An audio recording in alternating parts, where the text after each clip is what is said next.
Retired FBI special agent and News Nation contributor Jennifer Coffindaffer. Jennifer, always good to see you. You've been following this alongside me for months now. What's your immediate reaction when you heard about this video? Does this email look credible to you? Does this video even exist? I think it's a bunch of malarkey, I have to be honest. And I tell you what, the fact that these people keep coming at TMZ, I mean, the moxie to keep doing this. Again, this is the same people that came in after the two original notes saying all this information. That's the nexus, right, from the notes that Harvey had originally received from these people. Really extortive emails, right? They're not ransom emails, they're extortion. The Tucson morning of February 2nd, 2026, dawned with a deceptively quiet air. But beneath the surface of the Arizona desert, a nightmare was unfolding. When 84-year-old Nancy Guthrie vanished from her home, it wasn't just a missing person report that crossed the desks of local law enforcement. It was the beginning of an atmospheric shift in the way criminal investigations are conducted in the digital age. For weeks, the public was left to speculate, fed by snippets of information and the agonizing silence of a family caught in the crosshairs of an unimaginable tragedy. However, the true story, the one that would eventually captivate the nation, did not reside in the physical evidence alone. It resided in the electronic shadows, in a pair of ransom notes that had traveled through the fiber-optic veins of the internet to land directly in the inboxes of major media outlets.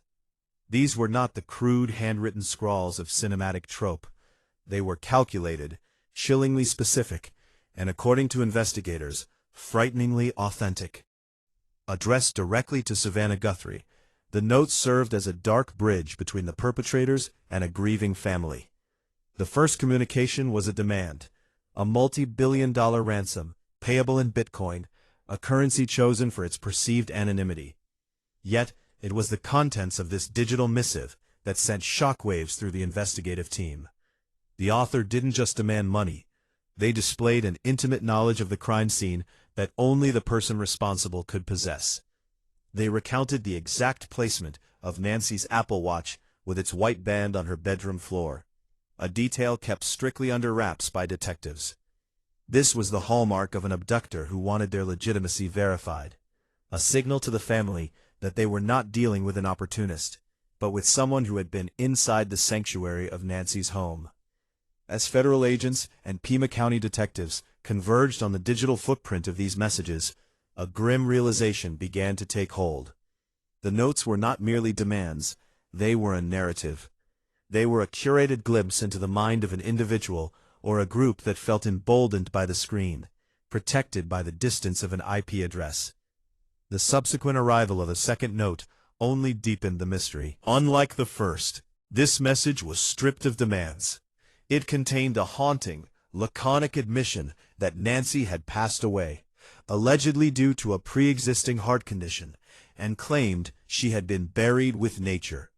This shift in tone, from the cold, calculated demand for wealth to a bizarre, almost detached account of an ending, forced investigators to reconsider everything they thought they knew. This is the central tension of the Guthrie case, a collision between the high-tech reality of modern kidnapping and the age-old brutal truth of human violence. We are left with a situation where the paper trail is replaced by a data trail, where the hidden message isn't a secret code, but the cold reality of what these messages reveal about the nature of the crime itself. For the Dark Unveiling audience, this is where the investigation truly begins, at the intersection of what the abductor wanted us to believe and what the forensic data actually tells us about the fate of Nancy Guthrie. As we peel back the layers of these communications, we aren't just reading letters. We are decoding a confession written in the language of the digital age.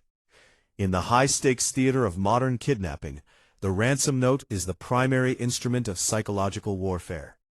When the first message arrived in the inbox of the Guthrie family's representatives, the tactical objective was clear: establish dominance through precision. It wasn't just a request for a multi-million-dollar Bitcoin payment. It was a demonstration of surveillance.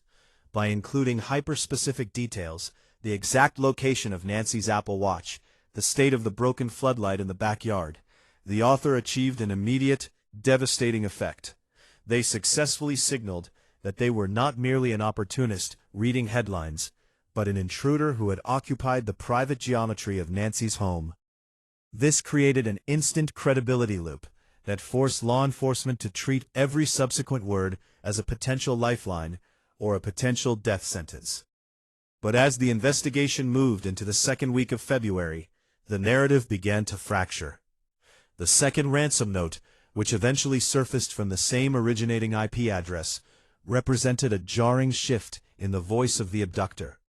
Where the first note was cold, transactional, and ruthlessly efficient, the second was characterized by a strange, almost apologetic detachment. It claimed that Nancy had passed away due to her chronic heart condition, asserting that the kidnappers had not intended this outcome. The phrase, "buried with nature," served as a haunting, poetic finality that felt incongruous with the brutal reality of a kidnapping. Forensic linguists began to scrutinize the shift in syntax and tone, questioning whether this was a strategic pivot by the same perpetrator, or the introduction of a new actor looking to exploit the international media frenzy. The brilliance of the abductor's strategy, if one can call it that, lay in the ambiguity of these messages. By keeping the communication strictly digital, they bypassed the physical vulnerabilities of traditional letter drops or phone calls. They leveraged the anonymity of the blockchain and the encryption of secure messaging platforms to force investigators into a game of cat and mouse, where the board was composed of raw data. The FBI's silence regarding the specific contents of these notes for months was a calculated containment strategy. They needed to hold back details to ensure that any future proof of life or demands could be vetted for authenticity. If the information was too public, a fake kidnapper could easily weave themselves into the story, muddying the waters and wasting precious investigative hours. This brings us to the core of the forensic mystery. Why would an abductor, who clearly possessed enough tactical awareness to disable a high-tech security system with surgical precision, suddenly switch to an emotional, almost apologetic narrative? Was this a genuine attempt to end the cycle of pressure, or was it a desperate maneuver to halt the intensified search efforts that were tightening around the Arizona-Mexico border? As we delve into the digital records, we find that the messages act like a Rorschach test for criminal profilers. One camp sees a cold-blooded opportunist playing with the family's emotions, while another sees a perpetrator struggling to maintain control over a situation that had escalated far beyond their original, perhaps less lethal plans. The ambiguity is the weapon, and for the Guthrie family, the silence between the notes was just as loud as the words themselves.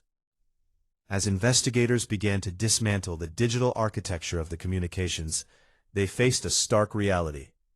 The perpetrator was not just tech-savvy, they were ghosts. The forensic analysis of the ransom notes revealed that they hadn't been sent through a single static point of origin. Instead, the messages were routed through a sophisticated array of virtual private networks and multi-layered encryption protocols designed specifically to obscure the physical location of the sender. For the FBI's Cyber Forensics Division, the challenge wasn't just finding a needle in a haystack, it was finding a needle that was constantly relocating itself. This was an exercise in extreme digital patience, as agents meticulously reconstructed the paths of these packets, looking for the one minor slip, the single moment of human error that would expose the true IP address behind the alias. The sophistication of this operation ignited intense debate among intelligence analysts. While it is common for high-end digital extortionists to use obfuscation, the level of precision displayed here suggested a deep understanding of law enforcement's tracking capabilities. This led to a crucial question.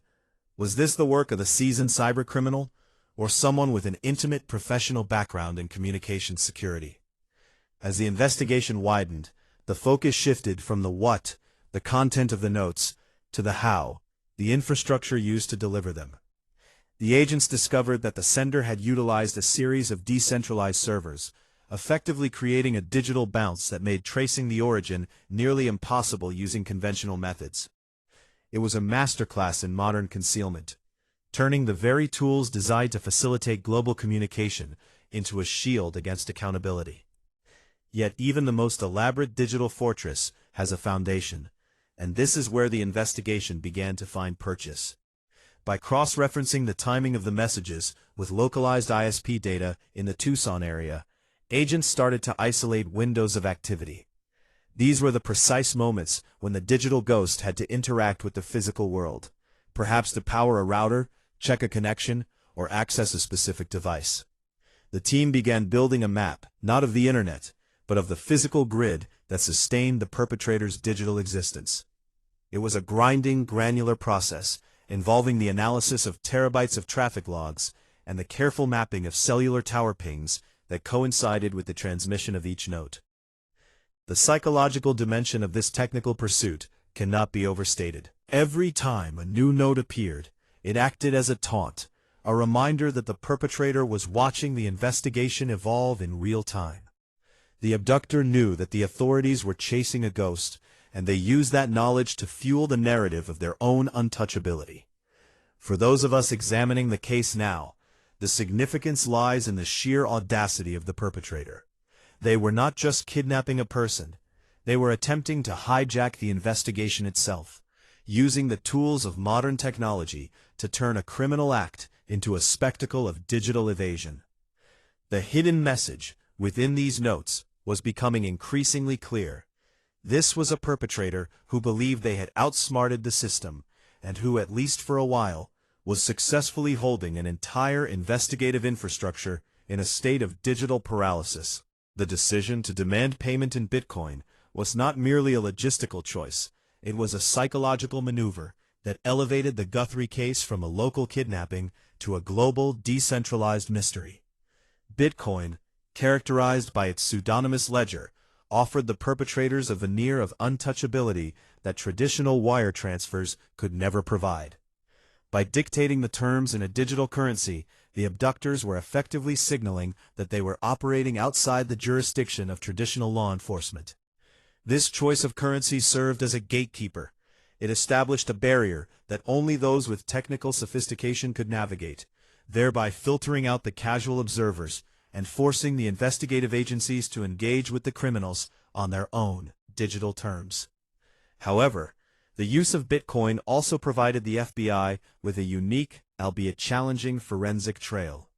Every transaction on the blockchain is recorded on a public, immutable ledger. While the identities behind specific wallets are often shielded by layers of encryption and privacy-focused mixing services, the flow of funds creates a map of behavior. Analysts began to monitor these hot wallets, watching for any movement that might indicate the perpetrator was attempting to cash out or move their illicit gains into a more liquid asset. This created a high-stakes waiting game. The abductor, in turn, appeared to understand this vulnerability, using multiple fragmented wallets to delay discovery and maintain the illusion of absolute anonymity. As we examine the shift from the multi-billion-dollar demands of February to the specific one Bitcoin request for the alleged stashed phone video in June, we see a clear evolution in the perpetrator's intent. The sheer size of the initial demand suggests a target-oriented strategy, likely a calculated attempt to capitalize on the high profile of the family. The transition to a more granular, information-based extortion, trading evidence for a single coin, indicates a shift in motivation. It suggests that the perpetrators might no longer be interested in a massive payout, but are instead attempting to navigate a crisis of their own making. The value of the ransom has depreciated, mirroring the potential decay of their control over the situation. For the purpose of the Dark Unveiling, we must interrogate the significance of this shift. Is the one Bitcoin demand a genuine opportunity to secure critical evidence, or is it a digital honeypot, a trap designed to ensnare those desperate enough to pay? The FBI's silence on whether they are engaged in these specific transactions is telling. by refusing to confirm or deny the legitimacy of these communications. Law enforcement is playing a parallel game, using the blockchain itself as a tool for surveillance. Let's bring in criminologist and behavioral analyst Casey Jordan and former Arizona TV reporter Brianna Whitney, who is very key here. She is the reporter for the Crime Junkie podcast, and she is the one who says she saw the note. Good to have you both, especially on a Friday. Brianna, thank you. And just to make it really clear, which you already did, by the way, but there is no controversy as far as what you saw and understand was in this note. They said that Nancy Guthrie is no longer living, yes? Correct. Yeah, without a doubt. Okay. All right. Because I know you've never been anything but clear, but there's this silly controversy that I think is more clickbait than anything else. First of all, Casey, what is the best reason why what I'm suggesting is not the right thing to do, to take the flyer on the Bitcoin and see if this guy has anything? Because there's so many better things that you can do with $100,000 than waste it on this hoax, for starters. Okay? Definitely a hoax. Why? Okay. First of all, why go through TMZ? Oh, you don't trust the police. Why don't you just contact the family directly? As Savannah would love to hear from you. Savannah's put $1 million on the table saying she would pay for real information to get her mother's body back or some kind of information. And yet you're going through Harvey Levin. And yet he is going for listen, this guy is a ringmaster with the emotional intelligence of a Beavis and Butthead character. We are the dance monkeys because we're talking about it. And he's at home going, look what I made TMZ do. Look what I've made all the media do. Oh, probably the last day of her life. The main guy. How specific is that? Come on. If this guy had any knowledge, secreted a phone, but they don't know about it. Okay, wait, let's just follow the logic, Chris. He knows who they are, then they probably know who he is, right? And why wouldn't they kill him if they knew that he had information that could get them arrested? Oh, come on. This is just one big ringmaster, and we are jumping through hoops like little circus dogs. There is nothing. I hope they catch him because it's a crime. What he's doing. So, It is. or he, she, they, whoever it is. Brianna, let me bring you in on this. What is your sense of reporting and understanding the context of the investigation around this second note especially? Do they believe that there's progress to be made here and that they're making it, or is this kind of in long shot territory for them?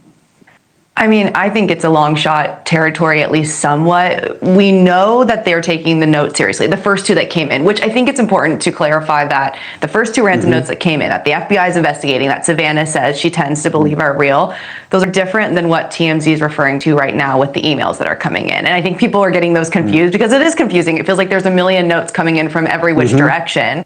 But these first two notes, we know they're still under investigation. And Savannah was pretty clear in her interview to Hoda that she believes that these are real. The reliance on genetic data implies that law enforcement is preparing for a long-game prosecution. They are constructing a narrative that doesn't just rely on the testimony of a witness or a physical ransom note, but on the immutable, inescapable code of DNA. It is a silent, objective witness that cannot be intimidated, coerced, or deceived. For the perpetrator, this is the ultimate threat. They can use VPNs to hide their IP, they can use Bitcoin to hide their transactions, and they can use encryption to hide their words. But they cannot hide their biological legacy. The forensic genealogy gamble is the FBI's way of saying the digital world might be vast, but the physical world is where you were born, and that is exactly where we are going to find you. In the shadow of the ongoing investigation, a recurring question haunts every briefing. Are we dealing with a single calculating predator, or the chaotic byproduct of a botched home invasion? The recent revelations regarding the ransom notes have created a polarized landscape among criminal profilers. On one side, experts argue that the initial demands, with their precise, high-stakes language and immediate focus on a specific, massive Bitcoin payout, reflect the cold, transactional nature of a professional extortionist. Yet, the subsequent communication, with its sudden, bizarre apology and the chillingly vague claim that Nancy Guthrie was buried with nature, strikes many seasoned investigators as fundamentally inconsistent. The shift in tone is so stark that some experts, including veteran profiler John Kelly, have publicly questioned whether these notes are even authentic, or if they represent a desperate attempt by an amateur to steer the narrative after a crime that spiraled instantly out of control. This architect of chaos theory posits that the abductor or abductors were not prepared for the reality of the situation they created. The forensic evidence, the blood trail in the driveway, the discarded items, and the sheer lack of a professional ransom transfer protocol points toward a crime that lacked the blueprint of a high-end kidnapping operation. If the perpetrator truly was a professional, why send a confession of death via email to media outlets? Why demand a small, singular Bitcoin payment for a stashed phone weeks after the initial massive demands failed? This inconsistency suggests that the individual or individuals behind the messages are currently suffering from a loss of control. They are reacting to the massive media presence and the intense multi-agency scrutiny by attempting to buy their way out of the spotlight, using the potential of evidence as a final bargaining chip. For the purpose of the Dark Unveiling, we have to scrutinize the perpetrator's role as both the actor and the narrator. They are not just kidnapping a victim, they are performing a role for an audience of millions.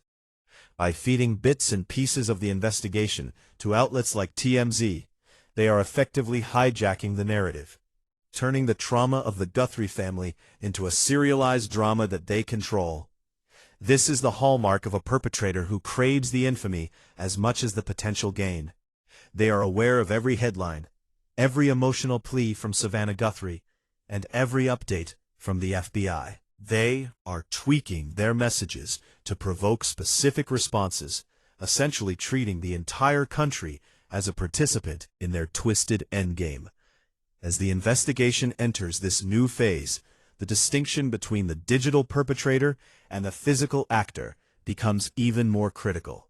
If the person sending the notes is merely a distant associate or a scavenger trying to profit from the tragedy, then the investigators are chasing two different ghosts. This reality necessitates a rigorous separation of the evidence. The physical clues from the crime scene must be isolated from the digital communications that have dominated the headlines.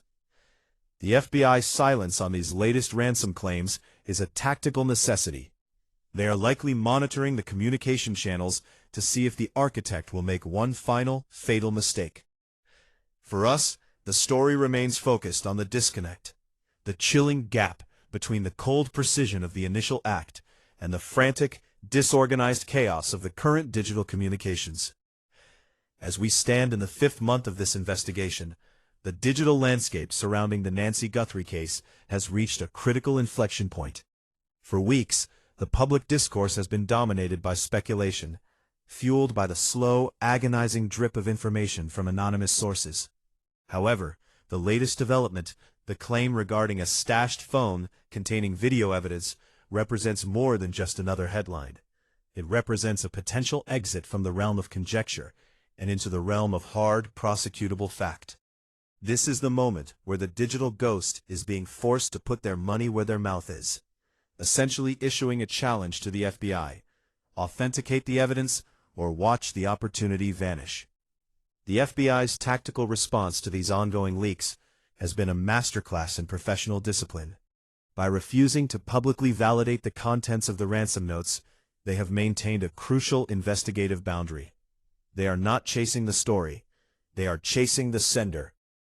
This distinction is vital for the Dark Unveiling. The authorities understand that if they validate the sender's claims prematurely, they risk compromising the integrity of future evidence and tipping their hand to the perpetrator. They are essentially creating a vacuum, a space where the perpetrator feels the need to provide more, to prove their own relevance, and in doing so, to inadvertently reveal a digital or physical marker that can be traced back to their location. The latest email sent to major media outlets like TMZ specifically addresses the credibility gap that has plagued the investigation since February. By offering to provide a screenshot or a segment of the purported video, the sender is attempting to bypass the skepticism of both the public and the professionals. Yet, this move is fraught with danger for the perpetrator. Every digital interaction, every file transfer, and every attempt to establish a secure connection provides a potential breadcrumb for the FBI's cyber forensics team.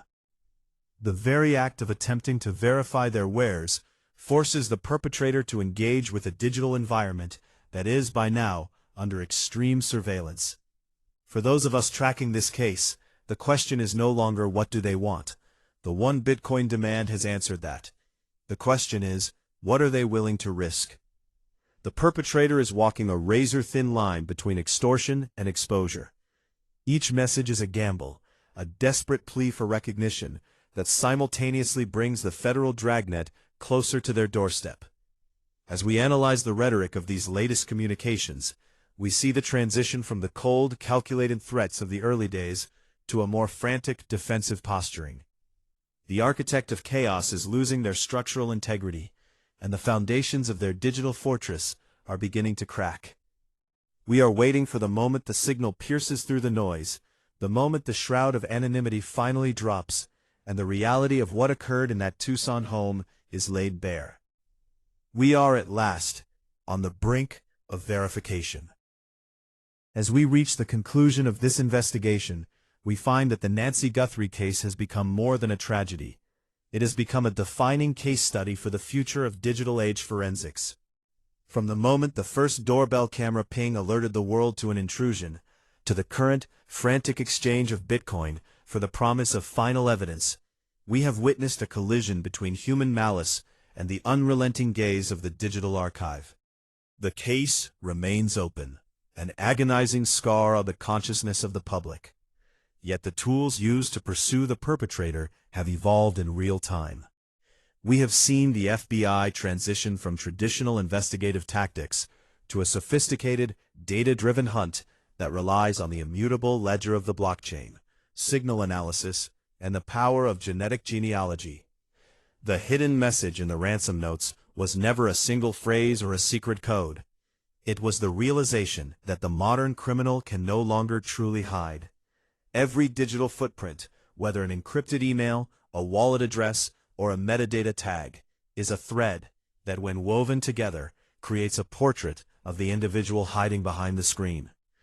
While the perpetrator attempted to use the language of technology to obscure their identity, they simultaneously provided the investigators with the exact data needed to narrow the search.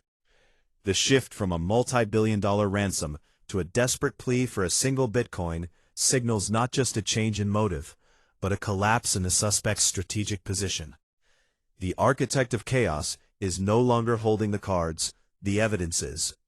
For those following the Dark Unveiling, the takeaway is clear. The case of Nancy Guthrie is a testament to the fact that in a world of total digital connectivity, the truth is not buried, it is waiting to be processed. The efforts of the Guthrie family, the persistence of the federal task force, and the unwavering public demand for answers have kept this case from fading into the background. As we continue to monitor the developments, the focus must remain on the intersection of the physical and the digital. The stashed phone and the promised video evidence may yet prove to be the final pieces of the puzzle, or they may be the last act of a desperate actor.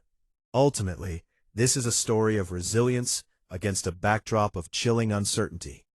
We are left waiting for that singular, inevitable breakthrough, the moment when the digital noise clears to reveal a face, a location, and a reckoning. The investigation is far from over, but the path forward is illuminated by the very evidence the perpetrator tried to weaponize. Justice in the age of the algorithm is a slow, agonizing process, but it is one that, by its very nature, demands accountability. Until that day, we continue to watch, to analyze, and to unveil, ensuring that the story of Nancy Guthrie remains in the light, until the shadows are finally cleared away.